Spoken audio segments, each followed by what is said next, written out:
Trust the Force, Luke. Sometimes truth isn't good enough. I feel the need for speed. Ray, when someone asks you if you're a god, you say yes! Because it's their time. Their time. Up there. Down here, it's our time. It's our time down here.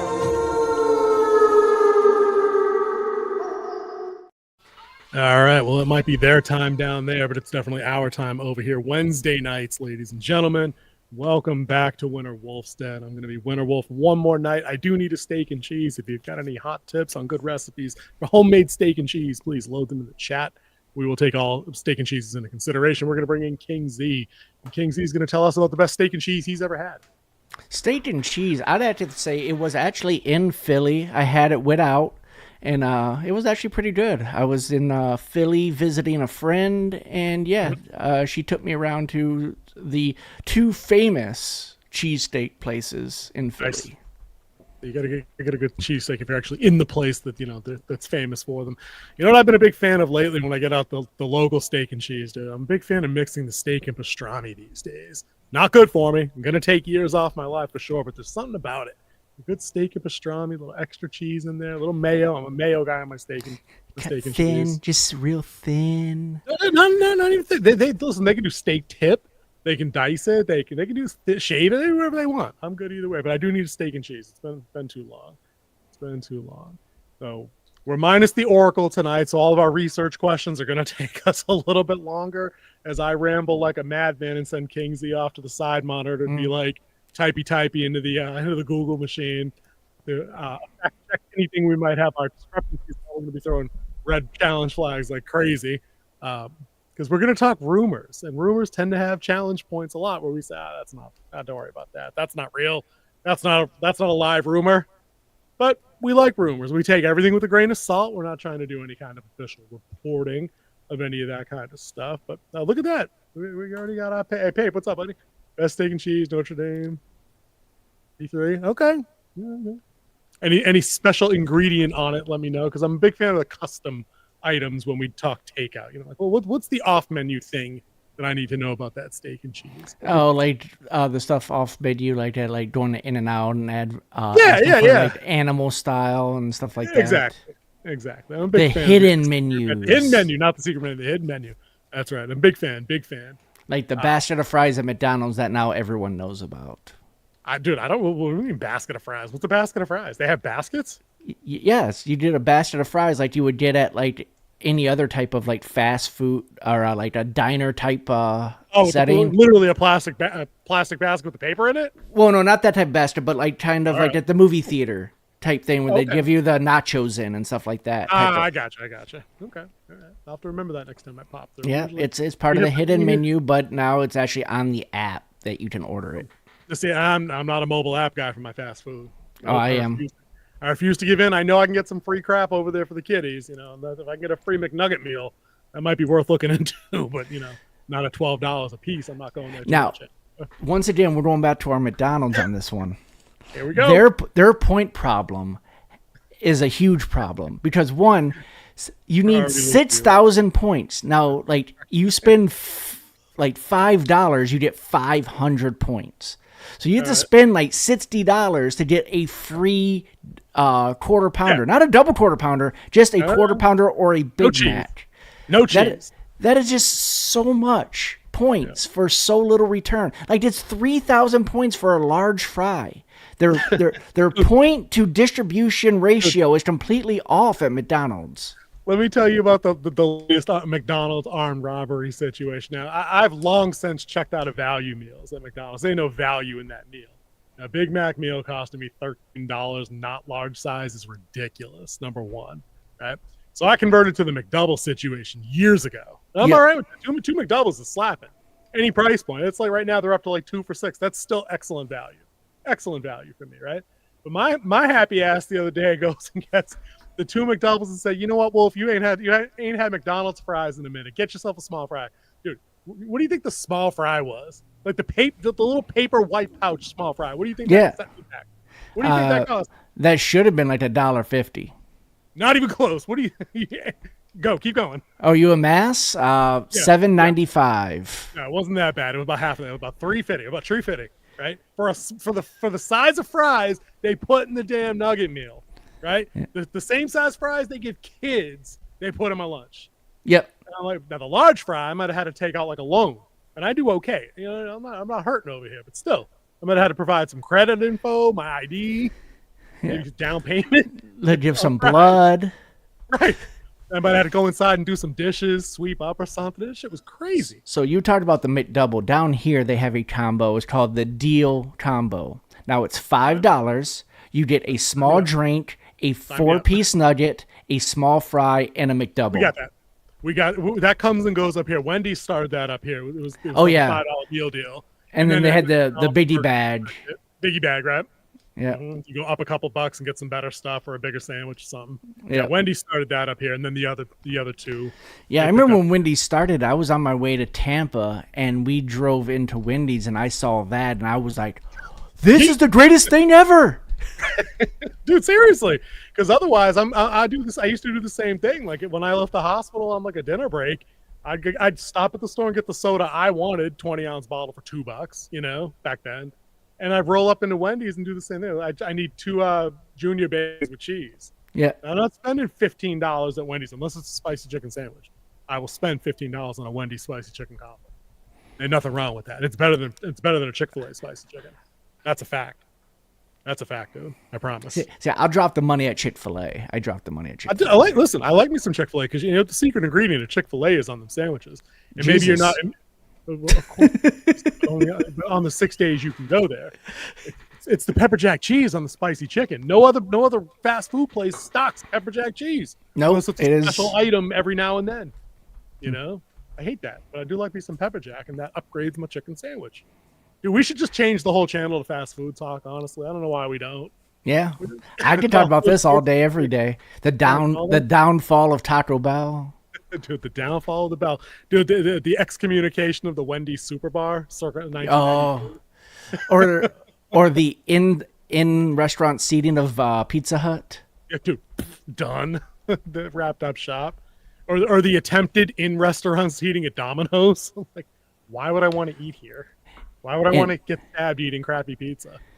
And like, why is Burger King a Canadian restaurant now? Because it is. It's owned by the Canadians. Yeah, I don't know. That could explain the crap service I get in. They're still pressed about that trade war situation. And go to Chomp in Providence for burgers and chicken. Say, well, Pape sounds like he's local to the Wolf. Interesting. I'll have to look into that. We could definitely do fast food talk all day long. Maybe we should. We could do buffet talk. Hey, but you know what fast food goes great with? Watching TV shows during dinner. And we got a new show coming out on HBO. The trailer dropped for it, and I think we're going to go ahead and share some screens here. I don't think you should watch this show during dinner, though. There's something about this that lends itself to maybe not being the best thing to watch during dinner. True. Depending on your stomach level. Well, let's check this one out, because we've been looking forward to this one. I feel like for 2 years. Welcome to Derry. Rhode Island represent.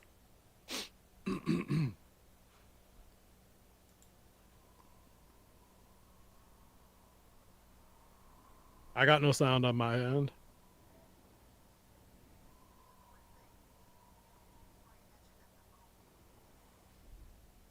Do you have sound on your side? Yeah, I got sound. Yeah. Maybe it's just mega low. Just leave it where it is then. I don't want to blow my ear out. Pape, can you hear it? 62. Yeah. Yeah, there we go. The family's coming together here. This is supposed to be the parents of the kids from the book and the 2 movies. No sound out in the wild, he says. All right. I mean, you get the subtitles on. Maybe people can pick it up. Yeah. What we're doing for here. I think this is the parents of the parents. That's what I'm saying. It's the kids' grandparents from the original story, right? Yeah, they're not doing the 200 years in the past thing that the movie kind of alluded to, that the clown was in town, you know, just hibernating and, you know, going hidden. But that was creepy. Dude, posters coming alive, always creepy. In any context. Yeah. Any context. I think the kids do this story a lot better than adults do. And your volume just went way up. Yeah, I would agree with you. The kid, that's a creepy ass kid. Like that's a kid you don't want to meet in a dark alley.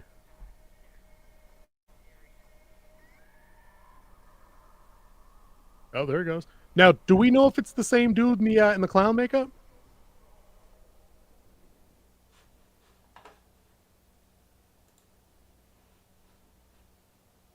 Do we know if it's the same actor there portraying Pennywise, or is it not the Skarsgård guy? I can go check. Yeah, give that a peek, because if they locked him into the show, that's got to be a big money deal for him. So the show's budget has to have, no pun intended, ballooned. I see what I did there. Made a balloon joke because of red balloons. Yeah, Bill Skarsgård is Pennywise. That's a pretty big deal. You know, that's I think that's probably a best case scenario. The guy obviously embodies the character. If they get the creepy vibes, it'll look like in the silent movie version that we just got out here. It looked like it was pretty good. We don't know anything about episode counts yet. I'm sure it's way too early in the game. Just go check. Hey, you know, we got episode counts for Last of Us Season 6 on IMDb, so who knows what the King comes up with, you know? I'm still not over that yet, because I've seen that reported, and like other people are picking that up in stories. So Last of Us going 4 seasons. Like, God help me. 6 episodes. Oh, it's a mini? But see, maybe that's for the best. Maybe that's for the best. You know, we got 2 movies. The second movie wasn't all that great. I hate to say 9. Interesting. IMDb has 6 on there right now. Okay. 6 to 9 episodes. I'll leave it at that. I'm still looking forward to it. If they tell a complete bookended series in 6 episodes and it's effective, great. That means that, dude, the only problem will be if they screw us with the flashback that goes nowhere to something else for a whole episode. You don't have that kind of time with 6 episodes. We've said that. You know? But I'm looking forward to it. Was there a release date at the end of that? This says on IMDb, it just says 2025. So this year. We got to expect it to come out in the fall. There's no shot that they blow an opportunity like that to have this come out around like the holidays. You know, like any time after Thanksgiving, that would be stupid. I can't imagine they drop this in the middle of July. What would the point be of having this show on in July? But I'm down for more Pennywise. Yeah, it's also saying on the wiki it's only 2025, no date, no month. Yeah, when you Google it, it just says 2025 as well. Just straight Google.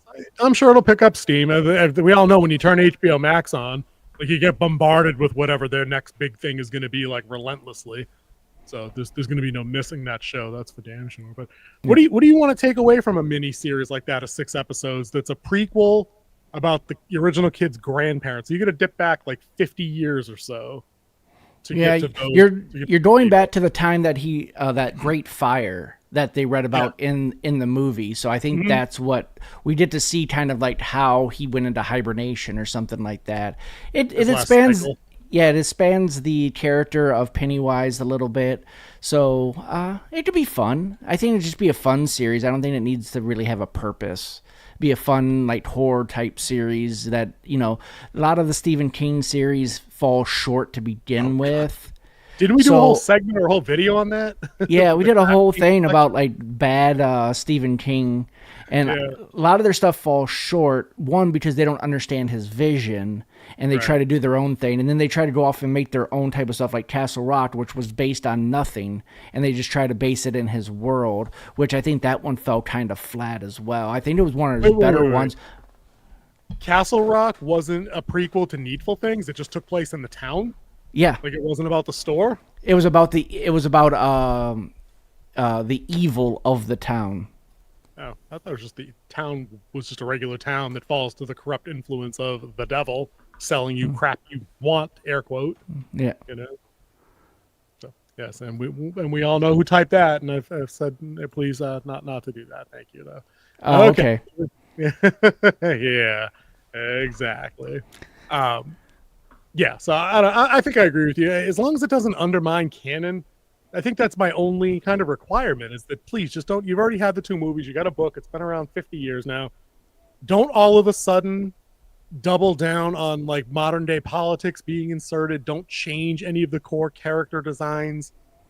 If you must reveal more about Pennywise's origin from the book. Maybe don't give it all away. Like, don't go completely into the alien origin thing, because I think, like you said, Stephen King, when he wrote in the 70s while coked out of his mind, probably doesn't translate well to screen, big or small. Yeah, So a lot of his no stuff doesn't sense. translate Right. to screen. Or to people that have functionally non-chemically addicted brains. Yep, You know, that too. There's also that, but I think we can look forward to that. We'll definitely cover that when it comes out, unless we hear that it absolutely bombs out of the gate. I can't imagine not wanting to cover that later in the year. So we've been looking forward to that. So speaking of bombs, there's a guy who can turn bombs into cards, and he's known as an X-Men. So we're going to talk about some casting rumors for the new X-Men MCU. Damn, That was not the smoothest segue we've ever done here with the. No, I was bombs, stretching. cards, X-Men. It was good. You know, I mean, you got to limber up before you compete in the Olympics mental gymnastics division. You know. They did vote in flag football. The pros can play.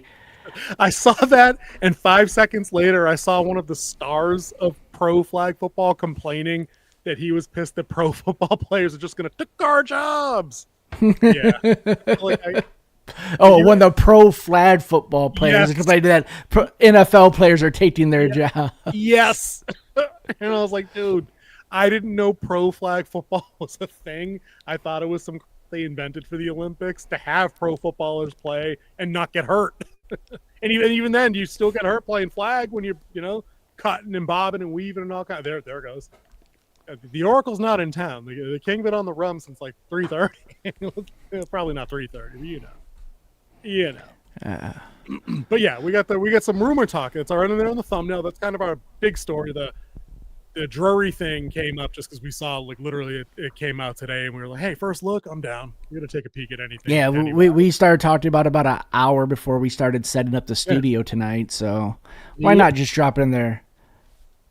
Yeah, because I think this is gonna. The thing is like we're going to see worse blowouts than the first NBA Dream Team. Like, you're going to see these pros drop 100 on these countries. Hundos. Maybe. Maybe. Like, we might have to have like the third string be like high school kids just to make it fair. Hey, listen, I have a couple of friends here who have kids that play like off season from high school football. They play flag football and like whatever the version of like the AAU stuff is. And those kids are stupid athletic. I mean, elevating Megatron style for passes athletic. It's insane. So apparently it's only a 12-man team because it's flag football and it's 7-on-7. And then they're playing. You play both ways. Right. True. Cool. That makes sense. I don't think we need to send a delegation to 80 people. A full 53-man roster, right? With the reserves, with the practice squads, we probably yeah. Let's talk rumors. Let's just jump right into the thumbnail topic and talk MCU heading for a reboot. They know they got to bring the X-Men in. They've already hinted at all that kind of stuff. That's going to be the next thing after system flushes itself. We're going to get past Fantastic Four. We're going to get past Doomsday, which I'm still not convinced is going to be any good. King's holding out hope on that, and Secret War. I know you're a big fan of the story arc. I am Secret a very. War. We've talked at length on that on some of our earlier coverages. I'm not convinced on any of this. This all seems rushed. It empirically is not being built the same way phases 1 through 3 were, with effective. I love that logo. That's pretty banging. Effectively with solo films that then have a nice little tie-in in a post-credit scene, but the plot itself doesn't necessarily intertwine. They didn't have all the stupid Disney MCU shows they had to integrate, contractually obligated to by the people. It's just a mess. So I don't care really what they do 4, 5, and 6, but I am interested now with the X-Men being a thing, having been obviously acquired with the Fox stuff. Yeah. I want to see this get rebooted because all those people have more or less aged out. So I'm ready for recasting. I don't need Hugh Jackman to be Wolverine until he's 90. Until he's 90. Until you're 90. You know what I mean? And I think at this point, dragging Patrick Stewart and Ian McClellan out there to be Magneto and Charles, like, if it hadn't been done 5 times already, and if I hadn't watched Professor X get defeated 3 times already in his appearances, I might be moved by the novelty of seeing these guys reprise the role. But at this point, it's elder abuse to me. Like, leave these dudes alone. You know, like, dude, I know you're not a Trek guy. Have you seen clips of Patrick Stewart on Picard seasons, anything 1, 2, or 3? No. Like, the guy looks like they CGI'd people out of holding him up. You know, like they green screened out the people holding him up and walking him around. Oh, he got the POTUS treatment. He got the POTUS treatment. Yeah. We should be a political channel sometime and cover some of that insanity. We're not going to do that tonight. But yeah, that's ostensibly what he did. Every scene he's in, he's sitting down. You know what I mean? Because the guy's 90. Like, honestly, he's fucking 90 years old. What do you want him to do? Run, tumble, like duck and roll, SWAT roll, fire a couple, blasters and shit? Like, no, you can't do that. So I don't know that I need these guys back. I was never sold on who played Cyclops in the first go. Was that Matt Marsden, James Marsden? Was it some Marsden guy? It was one of them guys. Yeah. I can't remember. It's been too long. Like, I don't need all those guys back. I don't need Halle Berry back as Storm. You know what I mean? Like, there are other unknown. Like, cast me a bunch of unknowns and I won't care. You know, James Marsden. James Marsden. Thank you. Because James Marsters, I believe, is Spike, who does the voice acting in the Dresden Files books, and was also Spike on Buffy. I always mix these guys up. Yes, I'm ready for Thank you, James Marsden. Thank you, Pape via James Marsden. I'm ready for recasting, but the problem here, as we know, is that even though the world's kind of on a healing path for a lot of us, right? We won't specify why. Will they have learned?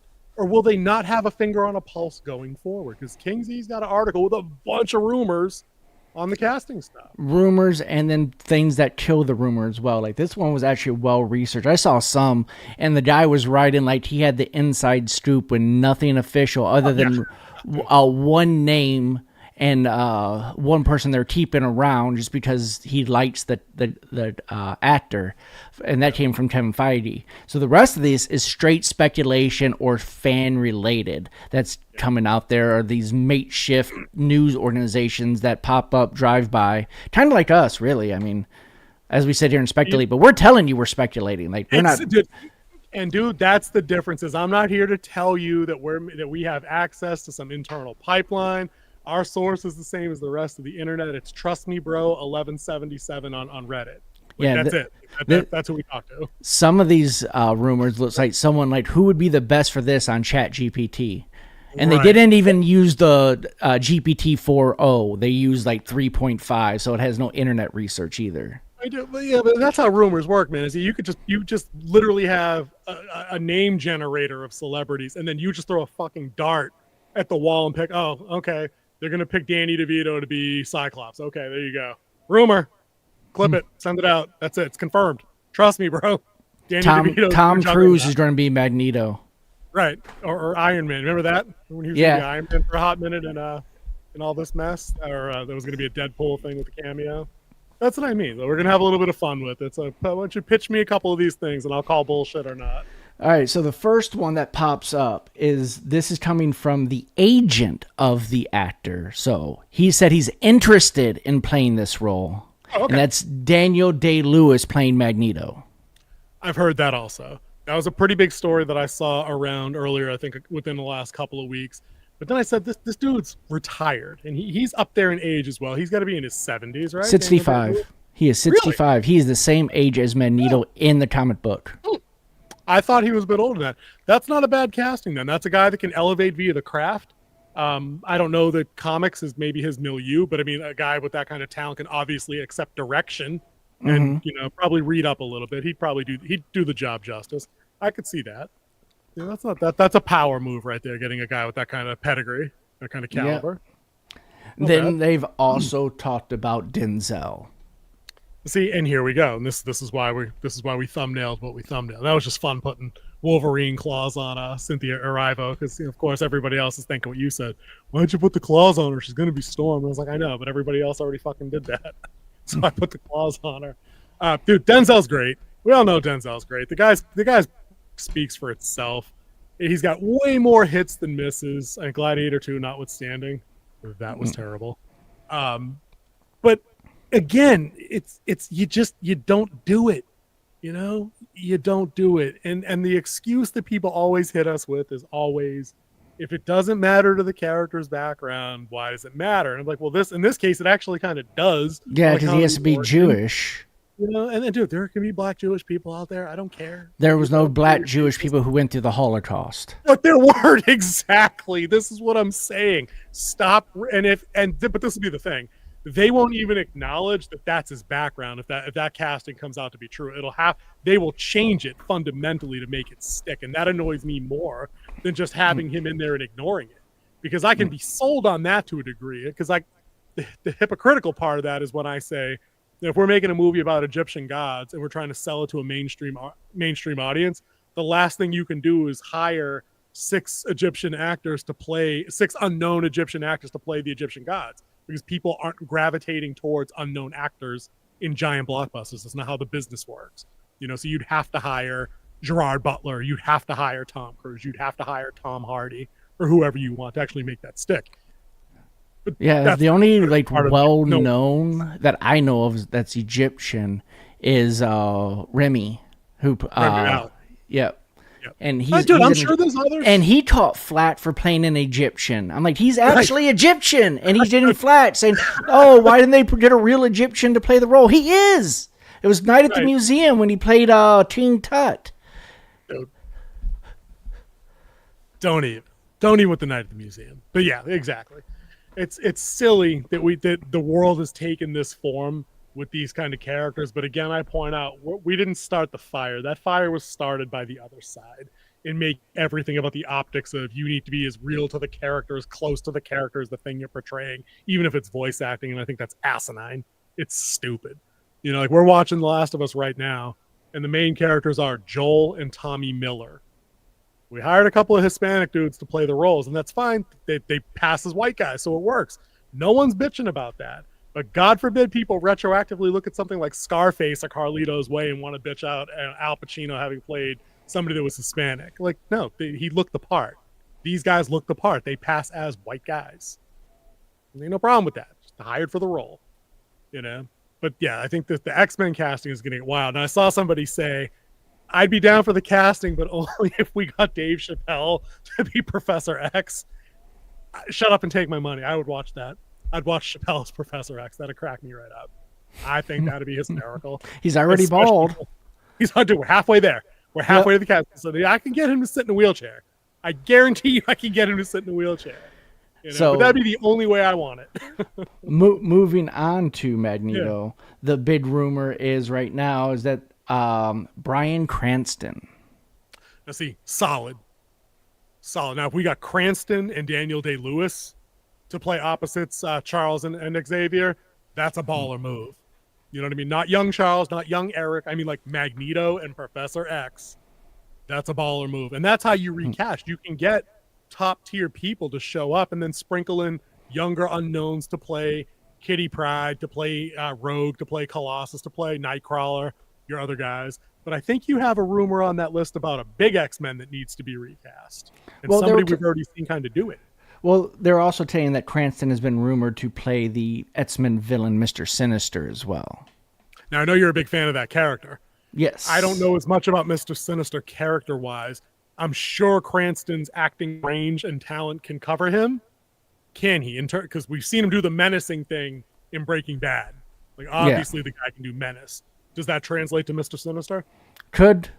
It very well could. I can take that then.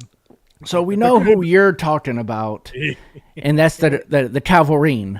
Calverine! Coming at you. So it has been rumored, speculated, since you saw him in Deadpool and Wolverine as Henry Cavill playing Wolverine. It is someone that this one actually came from Kevin Feige, that he's interested in having that person play it. It all depends on schedules and stuff like that as well when it comes to casting.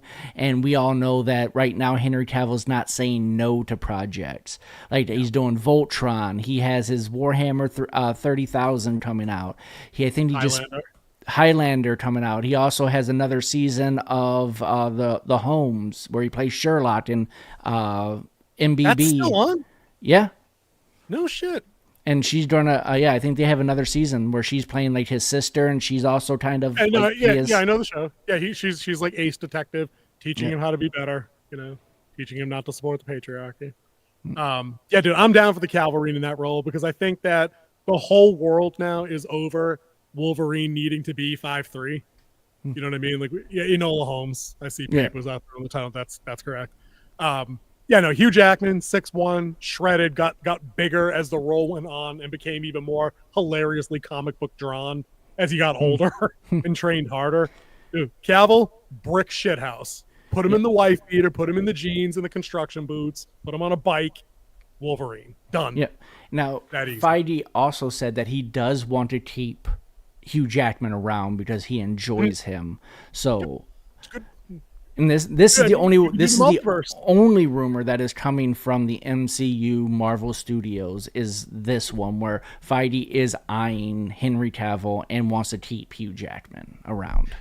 And see, that works for me because we can leave it as the Wolverine we got in Deadpool and Wolverine is from whatever number universe it was, and then Cavill could be this universe's Wolverine Prime. You know what I mean? Like they can do for a couple of movies. I saw somebody the other day in a comment be like, Cavill's too old to play Wolverine.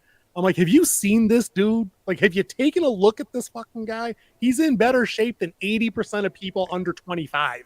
Not including Wolverine is like 178. But I think the commenter was going with the human implications of, can he keep up the training regimen and the look?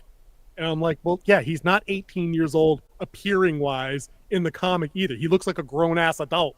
Yeah. You know what I mean? Cavill's a grown ass adult and built. Let the man do his thing. And dude, what do you think of this? What do you think if the MCU picks him up just out of spite and keeps him for the whole DCU debacle, the James Gunn thing? I think maybe he's got some piss and vinegar in him for that. Maybe not, because he seems like a level-headed guy. Yeah, he does. I don't think he takes a lot of it personal. Like he knows this is like playtime. I mean, he might have up front. Like when you get told you're going to be Superman again, and then literally within 14 days, they're like, "Nah, dog, you're not it. We're good." That stings. When you get boned out of the, you didn't really get boned out of The Witcher abruptly. Like he had to have seen the writing on the wall for where that show was trending with some of the writing and the creative direction. So that's got to annoy him. But I would like to see him show up and actually kill it as Wolverine in a feature length film and just stick it to DC. Be like, dude, you could have had me still. I mean, good luck to the new guy next month. But I'm be a Cavill guy for Superman for the time being. What else we got on that? So next will be Storm, and it's going to go with Cynthia Erivo. Is that how you say her last name? Erivo. They have her as the rumored to play Storm, based on her popularity from Wicked. Which has no crossover appeal to comics, Marvel, or anything related. But there are two other names that have been linked to it: Kimberly Howard Bapstein and Jodie Turner-Smith. Jodie Turner-Smith is The Power of Many. No, that's Lashana Lynch. Who's Jodie Turner-Smith? Who was she in? Hold on. Yeah, look them both up. Yeah, Lashana Lynch was in Bond, and she was the lesbian space witch from The Acolyte. Jodie Turner-Smith is a name I know, though. She's not Monica Rambeau Photon from the MCU, is it? No. I know that name sounds super familiar. Yeah. Let's go to our IMDb and pull that up. Yeah, that's probably pull up the IMDb and give me the most recent things. That name comes up.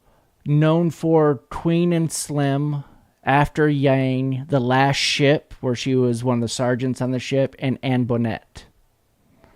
Her most recent thing, she's part of the agency Central. Anne Boleyn. Yeah, Anne Boleyn. Okay, that's why I know, because that's the retake on historical figures being not what you look like. Okay, yeah, anyway. And she was Mother Acolyte. Yeah. Oh shit, that was her. I thought that was Lashana Lynch. Cool. All right, never mind. So yeah, so she's been around. She's got some popularity, and Pape's saying that she's going to be in Tron Ares as well. So maybe that's where we also caught the name from in doing our trailer watches earlier in the year. Dude, I mean, I find her insufferable politically, but she can act, and she's young enough to pull off a Storm role. I don't know. I'm not opposed to that. And then the other one, she's from The Good Place, Barry, Killing Eve, and Love. Her most recent is Sugar and Dead Boy Detective. Nope, I don't know any of those. Man. So just without pulling up pictures or anything, does she look like she's late 20s, early 30s, semi-athletically built? Because I mean, if you're Storm, you need to have that. You can't be 5'0" not built Cynthia Erivo who looks like she needs the steak and cheese that I'm looking for. Like Storm is 100% athletically present. Yeah, she looks like room. she looks like she could be. Cool. She I'll fit. take a look at 'em. She could fit. Cool. Yeah, I see her as Storm.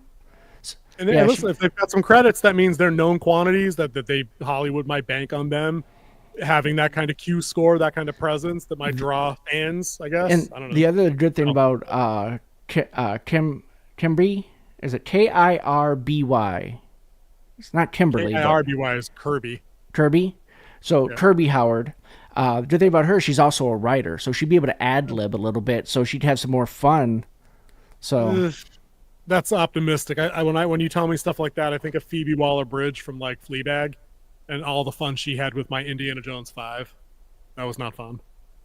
No, that knife cuts both ways. But still, we'll see what happens. I think that's the important thing for these guys to remember is if they really want to course correct and right the ship, they need to move away from thinking that the fans of the shows that these two have been in have a direct crossover, correlation, overlap, whatever, with the bulk of MCU fans. Because now we've got legitimately 6 years of data that prove who the demographic is for these movies.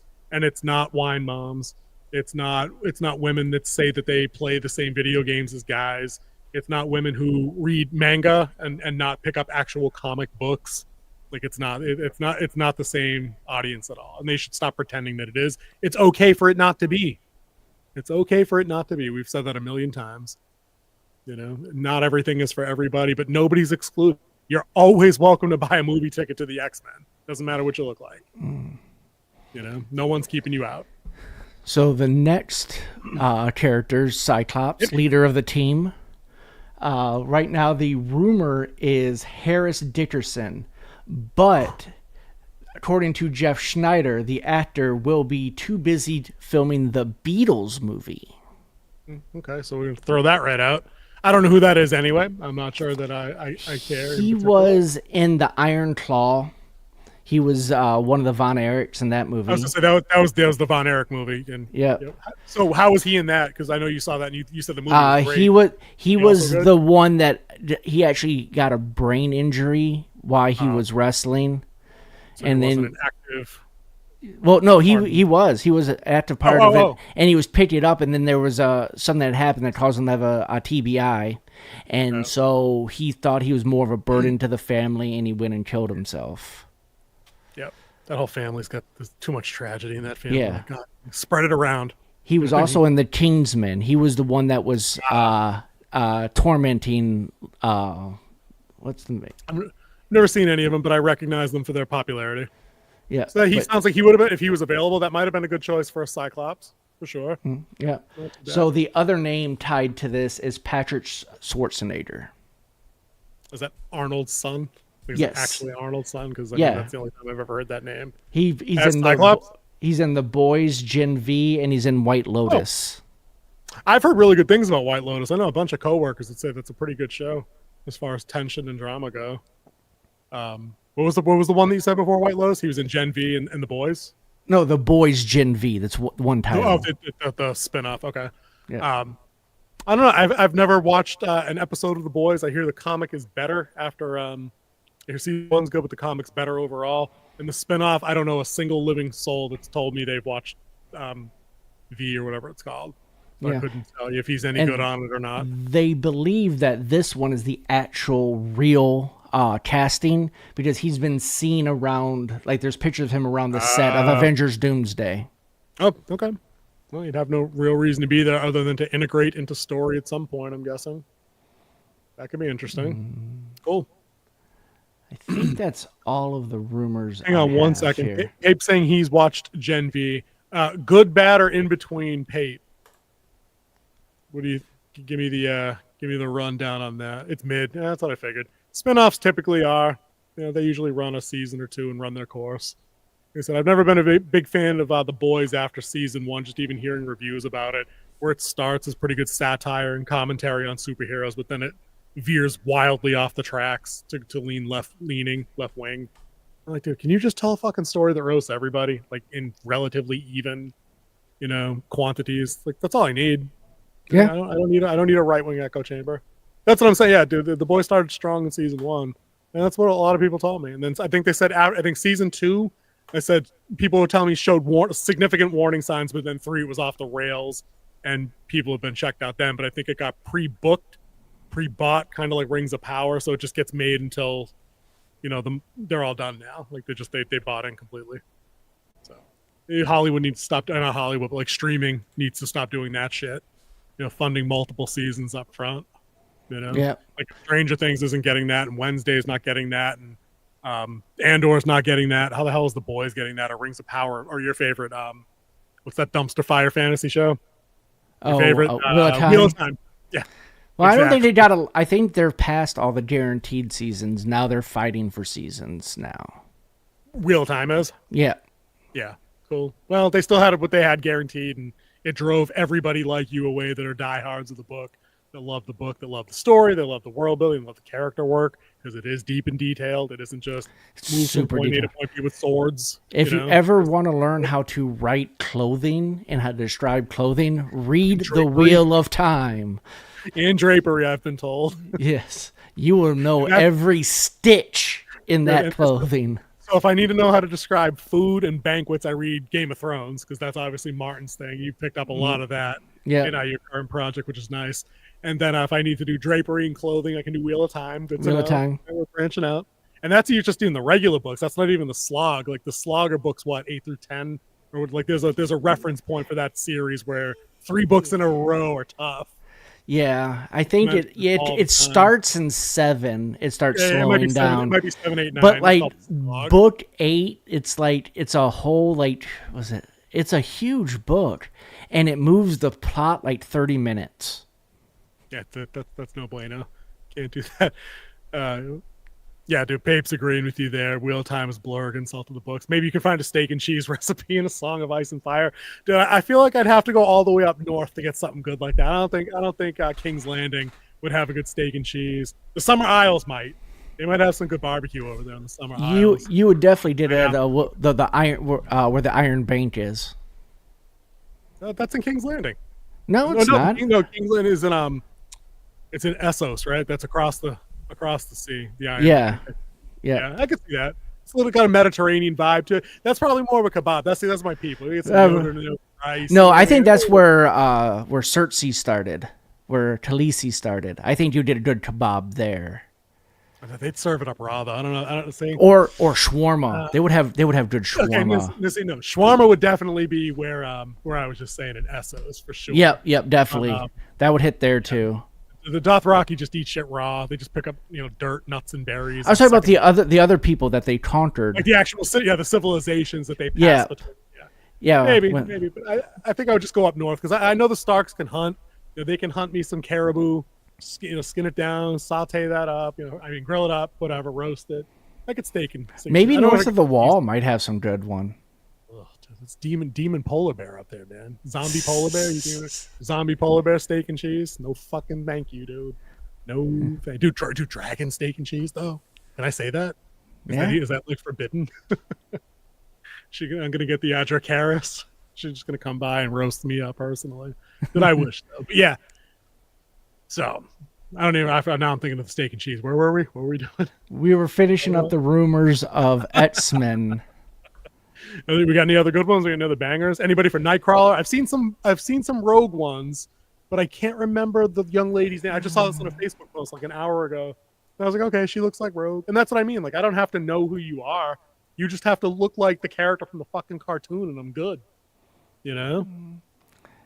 I think you're talking about the comic book movie article. That was. I don't. A white girl. I don't remember what her name was. She might have had one of the triple names, first name, double last. But she looked like Rogue.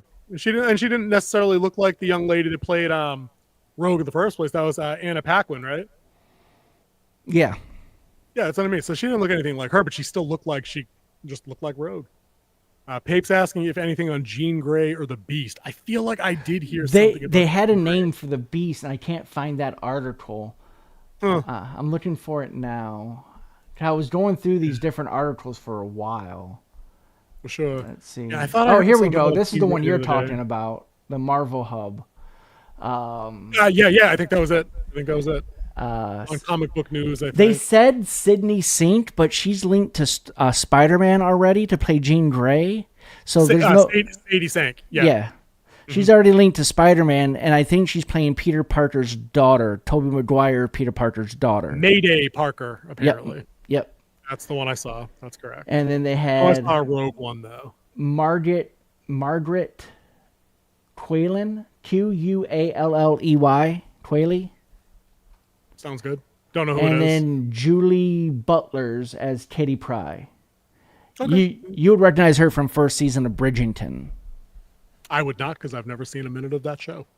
You need to start watching some on a TV. phone. You got to learn these actors, man. I most certainly do not, because then I can go in completely objective and roast them when they dunk on all the shit I like when we saw that dumpster fire Madam Web. Incidentally, Dina from Madam Web, Dina from Last of Us, Madam Web. She was one of the 3 chicks. She was the one that was hiding out for her dad, who was illegal. Yep. So And she's hot girl. She's hot girl, and she's on Last of Us. So yay her. She's cute. She's kind of charming. She can be in stuff. Now, can we get Sydney Sweeney in literally any of these roles, please? I'm going to do a strong bit of advocating for Sydney Sweeney, not as Jean Grey. She's not Jean Grey. No, you need a real redhead for Jean Grey. Yeah. A lot of people were saying, who was the redhead? Sophie Turner from Game of Thrones for a while, years ago. Oh, she was Jean Grey. She was. That's right. She was in the last 2. The young one. Yeah. She was Apocalypse and the other dumpster fire of that movie there. Actually, I just saw the thing where she had been training because she was cast in that Amazon Lara Croft series that got canceled. She was supposed to be Lara Croft on Tomb Raider. See, that was right. Ixnade. Oh, that was not her in Bridgerton. Oh, she looks like the actress in Bridgerton. It's not her. She was in Monster at Work. The Gray Man. She was in that. American Housewives. Yeah. And known for Once Upon a Time in Hollywood. She was Trudy. If I watched 10 minutes of that, I might remember that, but none of the other ones. I don't think I caught up on. Dude, Sydney Sweeney as Dazzler could work, and if she was flipping companies, and people have said Sydney Sweeney would make a good Catwoman, or she could do Black Canary. There's a couple of things she could do because she got the blonde, and obviously she's built for any of those roles. And she doesn't seem to take herself too seriously. She knows Madam Web bombed. Remember, she's the one that went on SNL after Madam Web bombed. It was like, thanks everybody for coming out. I know it was fucking terrible. So how about this one for Wolverine? Just someone a little bit different. But Carl Urban. Logan. He could do a Logan Wolverine, but I feel like I've done that, and I don't need to see that again. Ashley Lindo as Jubilee. I don't know who she is, but as long as she's Asian, yes, put me in, coach. It can work. I just want to see comic characters on the screen relatively similar, so we can avoid the stupidity of the Last of Us, issues. Yeah, Sydney Sweeney for Emma Frost would be fucking balls out awesome.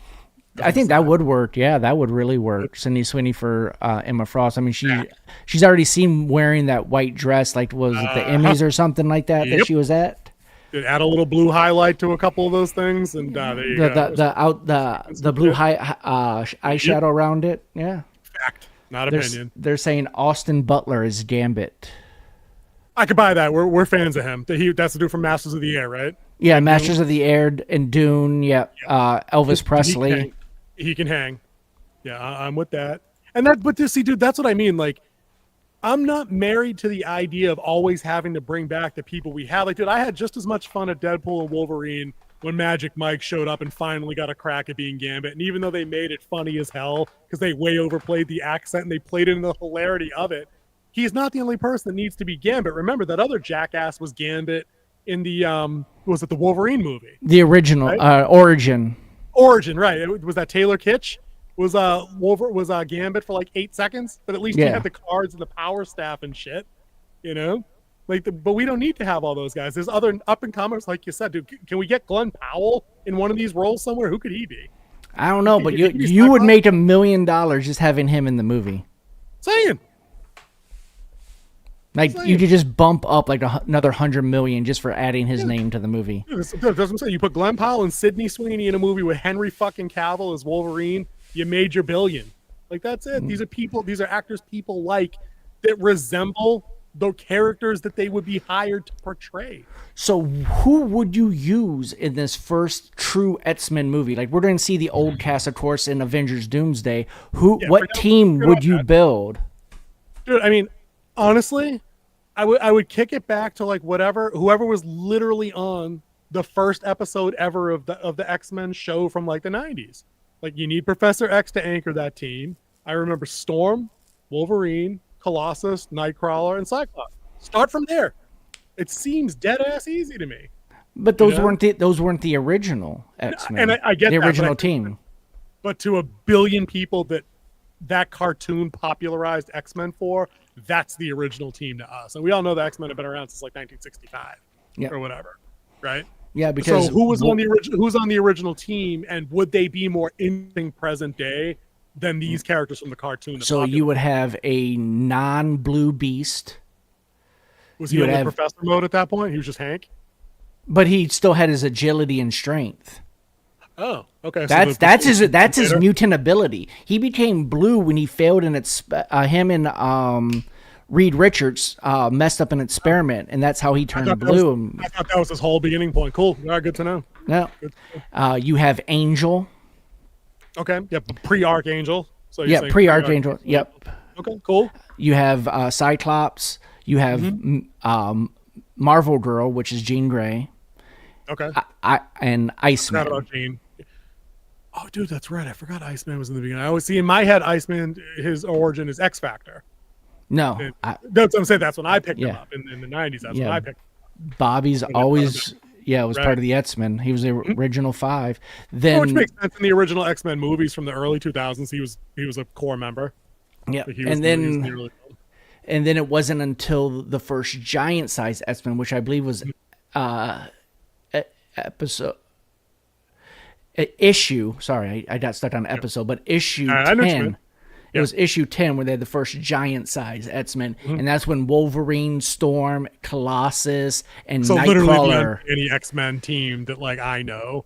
Yeah, they were added then because the original 5 was trapped, and he had to go to the B roster to save the original 5. Dude, that's your movie. Stop right there. That's the plot of your X-Men movie. Is you literally start with 5 no-name people playing the original team you just mentioned. But you kind of just cast them aside. You have them get trapped in like that first sequence, that first inciting incident period. 10 minutes. Dude, Pape gonna get it for this one. I'll bring him up real quick. And then literally your whole movie is Charles Xavier assembling this new group to rescue the old timers. Dude, ain't no way the doctor, the crying doctor, needs to get hired for Iceman ever for about 73 different reasons. It's hilarious that you even referenced that no talent ass hat for being brought in. Dude, I wouldn't even want him in a role appropriate for him to be in the X-Men, because all this dude does is cry and dance. It's like no crying in baseball. I got no time for crying and dancing in X-Men. I just don't. Someone also has Andrew Lincoln as Wolverine. That is Rick Grimes from Walking Dead. Yes. All right, now see, Pape's earlier comment was first class age for the actor. Stay away from 40-year-olds. I like me some Rick Grimes. I like that dude on that show. I don't know anything else he's been in, but that guy's got to be 5-10 years older than I am, right? Maybe not. I'm getting kind of old. Maybe he isn't. Maybe he isn't 50. Yeah, and then you have Mark Strong as Professor X. I could buy that. He definitely has the look. He's got the look, and he can definitely pull off the intensity and the cerebral nature of Charles Xavier. I can hear him in my head giving the Charles Xavier like, Eric, you need to settle yourself and find peace. Logan, you don't have to be the animal. You know what I mean? I can hear that speech in his voice. That would work. That and then you have Lewis Hoffman as Nightcrawler. Now, why do I know Lewis Hoffman? He was also in Masters of the Air as Lieutenant Ulrich Hassman. I don't remember. Dude, I didn't even finish that series. I don't think I told you. I got to like episode 6, I think. I think I was on episode 7 when I quit. Yeah, dude, I quit like an episode or 2 after one of the Bucks was shot down, and I was like, don't tell me if he comes back or if he's dead or not. And I was like, I'm not that interested. I agree with this one for Jean Grey. Olivia Oliver? Cook. Yeah. Oh yeah, dude, that's the chick from House of the Dragon, right? Yeah. Yeah, oh yeah. The Natural queen. redhead. Oh, yeah. Natural redhead, gorgeous. Dude, her, if they shouldn't do this because I'm over it. If they did any of the Phoenix stuff, this chick can bring intensity and a glare that'd melt you. Definitely. She was great on House of the Dragon, one of my favorite parts. Both seasons. Anna de Armas as Mystique. Oh, hell yeah. Fine as hell, gorgeous, sexy, seductive. She can absolutely play off that. Absolutely play off that. Who's this? Good pick. Stefan Karpik. I don't know who that is. You'd have to give me He's the same guy who played Colossus in the Deadpool movies. I mean, fine, because that entire character, they could literally only have him in a steel skin and CGI. So, like, if he's got some age to him, you'd never need to see it. Yeah, the only time that he wasn't was the X-Men 2 when they raided the house. He could change back and forth. Right, because real Colossus doesn't shift, right? He's he could change. The real Colossus can change. Yeah. I thought he was like the Thing. I thought he was just locked into steel mode. No. And that's another thing I want to see if they're going to do when they go to Battle World. Because when they're in Battle World, Grimes can change. He can change back to human form. Huh. In the comic book, in the last one of the first Secret Wars, he stays behind. That could be interesting. So yeah, you've got a lot of skin in these movies coming up, then, don't you? Yeah, like, because you're locked into the Fantastic Four and Doom World. Yeah, World. Because that's when they introduced She-Hulk as the fourth member of the new Fantastic Four. Right. And I remember that. I remember, and my frame of reference for that is the Marvel, the trading cards that came out like when we were in like grade school, and I had like a bunch of them. Now, this is an interesting question, dude. My gut tells me yes, they will, and I'll tell you why. She's one of the most picked characters in fucking Marvel Rivals right now on the and from the DPS set. People love this character. She's an absolute brawler in the game, and I think that this game is gonna do. I'm playing a butt ton of it too. You need to pick this up, by the way. You need to play some Rivals. They have movie tie-ins to the game via the shop already. Like I actually have it up on my TV over there. Like they have the tie-in for Deadpool and Wolverine, the costume, like the yellow, like the classic yellow for Wolverine. You know what I mean? They have a Blade tie-in plan. They have the Fantastic Four, which I thought was weird that they came out in February with the movie coming out, in July. But like they got skins galore for these characters, So I think they could do magic. I think they absolutely could. And I think they'd be smart to do that. But you know what you don't do? You don't put her in there in place of Colossus. You use Colossus to bring her in and then teach her, show her around. You don't have her come in and subvert the shit that everybody's paying the money to go see. That's kind of the thing, dude, isn't it? Isn't that like the $64,000 question? All right. Last question I have in this whole speculation of X-Men. Who is the main bad? Who's the big bad? The B-bag. See, here's the thing. Pape said a couple seconds ago, please no Dark Phoenix. Dude, I don't need Magneto anymore. Honestly. Like I think I'm good. Can we lean into the Sentinels? Do I need Magneto for Sentinels? I mean, I need your knowledge on this one because my X-Men's not as deep as my Batman or my Superman. Like, who? Let me ask you, who do they need that isn't Magneto? Who's their Omega level threat that they build to in 2 movies and then brawl in the 3rd movie? If I gave you that timetable, even though they messed him up the first time they used him, it's Apocalypse. Okay. So if I'm forgetting Apocalypse in the first class thing happened. Yep. You use Apocalypse in movie 3 and build to him? So how I would do it is that I would start off with probably Mr. Sinister. Start off with Sinister and have Magneto into the Brotherhood of Evil Mutants on the fringe. Not bad. Go into the second one where you have Muir Island, which is one of where you get Archangel. And then you start seeing him build. I would have to do a 4-movie arc to build this because you're going to have to do Muir Island, and then you're going to have one more movie where he's slowly piecing together each of the movies he's building together, his 4 horsemen.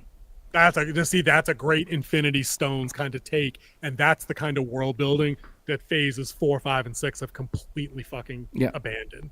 So great way to frame out and build to your Yeah. own mega villain. And then you have Apocalypse at the end, where they have to face Apocalypse, the oldest mutant, the original mutant. I mean, dude, you know what? If it could be done competently, I'd give you 5 to do it. I'd give you a movie for each of the 4 horsemen alone, and then have the team up movie be, movie number 5, and maybe have the X-Men lose handily, just like Infinity War in movie 4. You're like, oh, we got the group together, but we still got pantsed. Now, what do we do? And then Archangel has to be the last. He's the one who completes the Horsemen. Right. Yeah. Yeah, dude, that's a sick ass idea. So dude. you I could wish they were calling us. So that's what you could do, is to build it up. Like, you start off with Magneto and the Brotherhood of Evil Mutants. Then you move to the House of M. Yep. And then you have them finding out what else, like what's driving all this. And you could have like a Sentinel, Strider, maybe. Yeah. Strider was the name I was looking for. He was floating around in here. Yeah, you have that because he's being controlled by Apocalypse.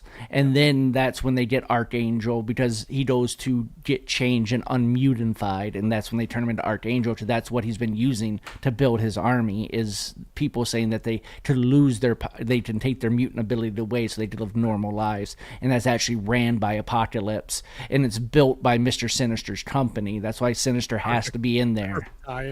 Let's see, dude, and all of that works and presents the opportunities for like layered takes on the social commentary that these clowns so desperately want in their movies. Dude, that was a great take. That might have been one of his all-time best takes.